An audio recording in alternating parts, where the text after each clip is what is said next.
I changed that and began to speak to my younger self, the version of me who needed love instead of pressure, who needed more comfort and compassion. Hello, my lovely ladies, welcome back to a brand new video. In today's video, I'm going to share with you my story of why I started with feminine energy work in the first place. In last week's video, I explained already that the reason I started with femininity and feminine energy was not because it wasn't that glamorous. The reason I started with feminine energy work was actually because I was forced to slow down because I was in a burnout. And in this video, the first part of the video, I actually want to share with you the story of what happened. And I hope that this story helps other women who are in the same position to realize what's going on, to really catch those signals quickly, so you're not going to be in the exact same position that I was. And then I would like to give you a couple of tips that will help you when you're in this position as well. Let's bring it back to 2018. I remember exactly, it was the beginning of the year.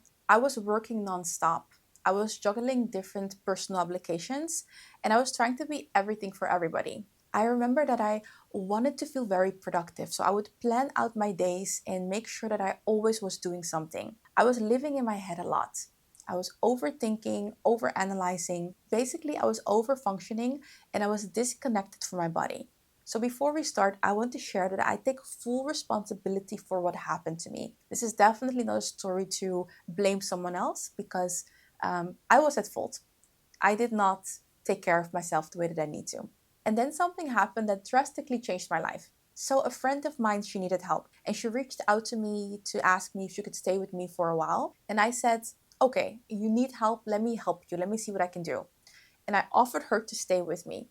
Well, I can tell you that that moment that I offered that, I already had this feeling in my stomach. So my gut, I now know it was my gut telling me that it was not a good decision. So, and even though I had that uncomfortable feeling, I told myself, Urania, you already said yes. She needs help. You can offer it. Why not? She stayed with me for a while and it cost me a lot of my energy, my space, literally my living space, but also my time.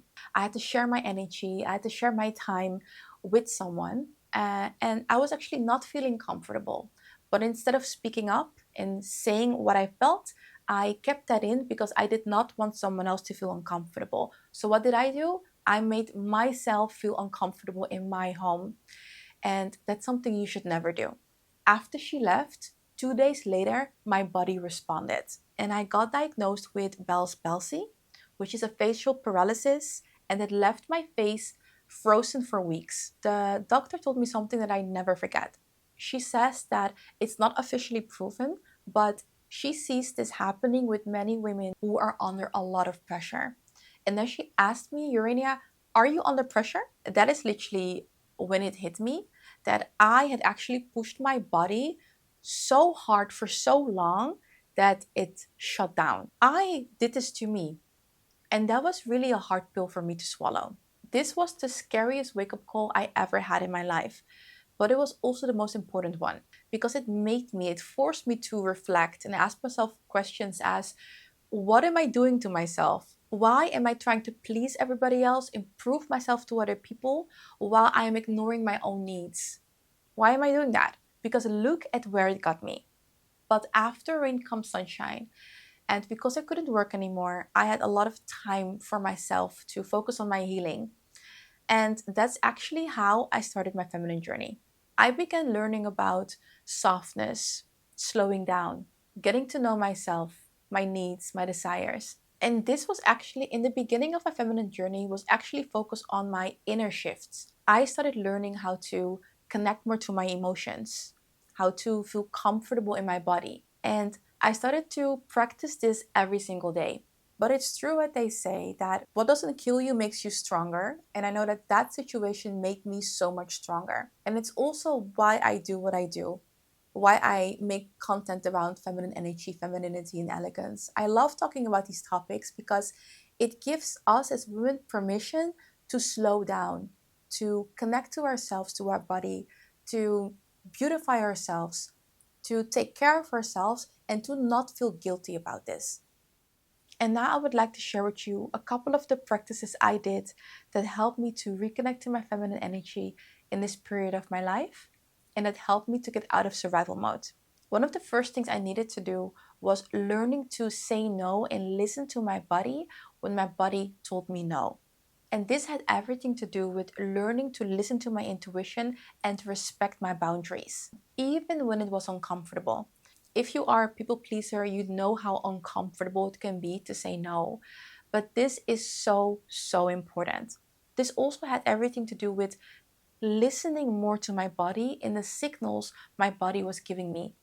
And this is so important if you want to really tune into what your intuition is telling you, if you want to really feel your gut feeling. Something else that happens when you constantly ignore your intuition or that gut feeling is that when you ignore it for such a long time, you are not going to hear it anymore. You're not going to be able to feel the difference between your intuition or just an uncomfortable feeling. And so you being able to slow down and connecting to your feelings and your emotions will help you to reconnect and to hear and feel your intuition again. Number two was daily slow skincare. And it wasn't just for the beauty benefits, and of course, those are amazing, but it was very much because this was a small and quiet time in my day for me to connect to my body and tell myself that it's okay for me to soften. It's okay for me to slow down, and it's okay for me to take care of myself. Just some time with you, your skincare products, and the mirror. This is really you connecting to yourself, you sitting with yourself and loving yourself, taking care of you. Each time I put the products on my face and on my body, I reminded my body that it was safe to soften, that it was safe to rest. Skincare became my daily pause, a moment to come back into my body, to breathe, and to reconnect. And this helped me to regulate my nervous system in the most simple and most feminine way possible. The third thing I started doing was to go on walks. Not because I had a destination, but simply to move my body and to be outside. This was such a beautiful way for me to connect to my senses, to hear the birds in the park, see all the beautiful flowers and the trees and the ducks in the water, to smell the flowers or the grass. Going on a walk can be so healing and such a beautiful way to connect to your feminine, because our feminine is being. And being around nature, which to me is beauty, was one of the most beautiful, fun, and also replenishing ways for me to connect to my feminine. Number four, reparenting myself through self talk. Instead of constantly criticizing myself, and I was really good at that, I changed that and began to speak to my younger self. The version of me who needed love instead of pressure, who needed more comfort and compassion. And that changed a lot for me too, because there were certain things that I would never say to a child, but I was saying it to myself and looking at myself as the younger version of myself and having conversations with her in that tone, in that way, was so comforting and it was so loving. And especially when you are feeling depleted, you're exhausted, you're not your best self, you're burned out, you need to reparent yourself and love yourself like a parent would love you. And criticizing yourself is the last thing you need.